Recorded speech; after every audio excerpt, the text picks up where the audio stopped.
Textile ইন্ডাস্ট্রিতে needle বা সূচ অত্যন্ত গুরুত্বপূর্ণ উপাদান। সেলাই মেশিনের কাজের মান ও দক্ষতা অনেকাংশেই নির্ভর করে নিডেলের উপর।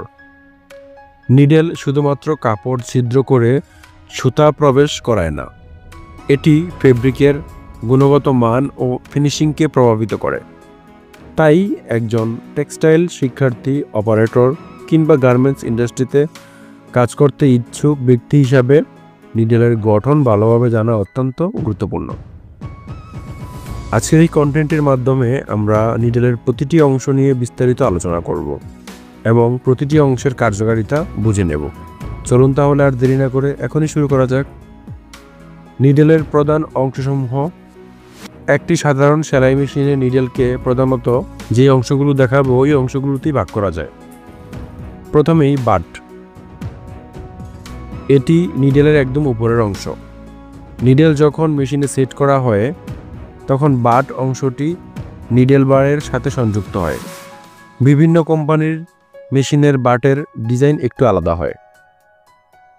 নাম্বার 2, শাঙ্ক। শাঙ্ক হলো বাটের নিচে অবস্থিত অপেক্ষাকৃত মোটা অংশ। এটি নিডেল হোল্ডারের মধ্যে আটকানোর জন্য ডিজাইন করা হয়। এটি দুই ধরনের হতে পারে, রাউন্ড শাঙ্ক, ফ্ল্যাট শাঙ্ক। রাউন্ড শাঙ্ক হচ্ছে গোলাকৃতির আর ফ্ল্যাট শাঙ্ক হচ্ছে চ্যাপ্টা একপাশে। সাধারণত হাই স্পিড ইন্ডাস্ট্রিয়াল মেশিনে রাউন্ড শাঙ্ক ব্যবহৃত হয়। Number 3, shoulder. শাঙ্কের নিচে অবস্থিত এই অংশটি ধীরে ধীরে সরু হয়ে নিডেলের ব্লেডে রূপ নেয়। এটি মেশিনের সঙ্গে নিডেলের স্থিতিশীল সংযোগ রক্ষা করে এবং সেলাইয়ের সময় ধাক্কা সামলে রাখে। ব্লেড। নিডেলের মূল দৈর্ঘ্যযুক্ত অংশটি হলো ব্লেড। এটি কাপড়ের ভিতরে প্রবেশ করে এবং সুতা বহন করে। ব্লেড দুই ধরনের হতে পারে, লং ব্লেড, শর্ট ব্লেড। কাপড়ের প্রকার অনুযায়ী ব্লেডের আকৃতি নির্ধারণ করা হয়। নম্বর 5, গ্রোভ। ব্লেডের একপাশে একটি লম্বা খাঁজ থাকে যেটিকে গ্রোভ বলা হয়।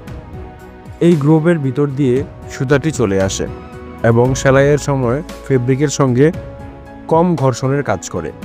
গ্রোভের সঠিক গভীরতা না হলে সুতা ছিঁড়ে যেতে পারে। নম্বর 6, স্ক্রাফ। গ্রোভের নিচের দিকে অবস্থিত হালকা চ্যাপ্টা জায়গাটিকে স্ক্রাফ বলা হয়।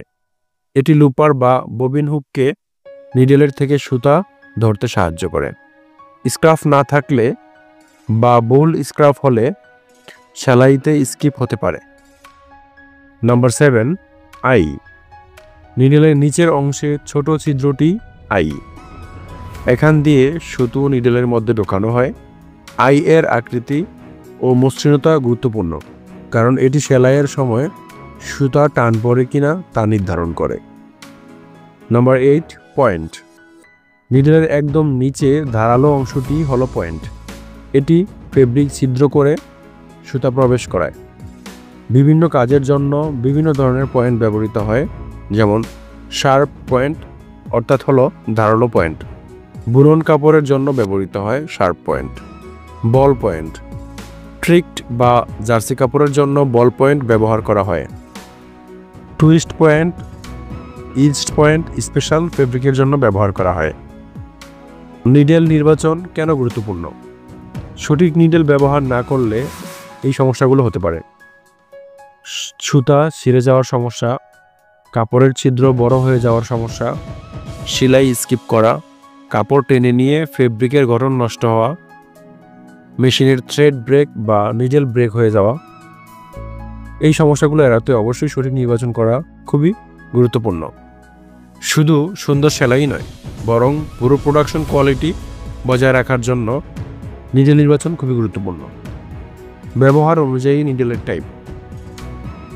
এখানে প্রচলিত কিছু নিডেলের টাইপ সম্পর্কে বলবো। ইউনিভার্সাল নিডেল টাইপ সাধারণত বুনন ও বোনা কাপড়ে ব্যবহার করা হয়। বল পয়েন্ট নিডেল টাইপ সাধারণত জার্সি বা স্ট্রেচ ফেব্রিকে ব্যবহার করা হয়। লেদার নিডেল টাইপ সাধারণত চামড়া সেলাই ফেব্রিক ব্যবহার করা হয়। এমব্রয়ডারি নিডেল টাইপ, এটা এমব্রয়ডারির কাজে ব্যবহার করা হয়। জিন্স নিডেল টাইপ ডেনিম বা মোটা কাপড়ে ব্যবহার করা হয়। একটি নিডেল যতই ছোট হোক না কেন, এটি একটি পোশাক প্রস্তুত প্রক্রিয়ার মধ্যে অন্যতম এবং গুরুত্বপূর্ণ ভূমিকা পালন করে। নিডেলের প্রতিটি অংশে আলাদা আলাদা কাজ রয়েছে, যা সঠিকভাবে না জানলেও উৎপাদনের গুণগত মান নষ্ট হয়ে যেতে পারে। একজন টেক্সটাইল কর্মী হিসাবে বা একজন উদ্যোক্তা হিসাবে এই জ্ঞান আপনাকে এবং আমাকে আরও সুদক্ষ করে তুলবে। আপনি যদি গার্মেন্টস এবং টেইলার ব্যবসার সাথে সংযুক্ত থাকেন, তাহলে অবশ্যই নিজের এই তথ্য আপনার অনেক সমস্যার সমাধান করতে পারে। টেক্সটাইল সম্পর্কিত এবং টেক্সটাইল চাকরি সম্পর্কিত বিষয় সম্পর্কে জানতে আমাদের ওয়েবসাইট রয়েছে www.textilebangla.com। যদি ভিডিওটি ভালো লেগে থাকে তাহলে অবশ্যই আমাদের এই ইউটিউব চ্যানেলকে সাবস্ক্রাইব করবেন, লাইক করবেন এবং ভিডিওটি শেয়ার করবেন। ধন্যবাদ।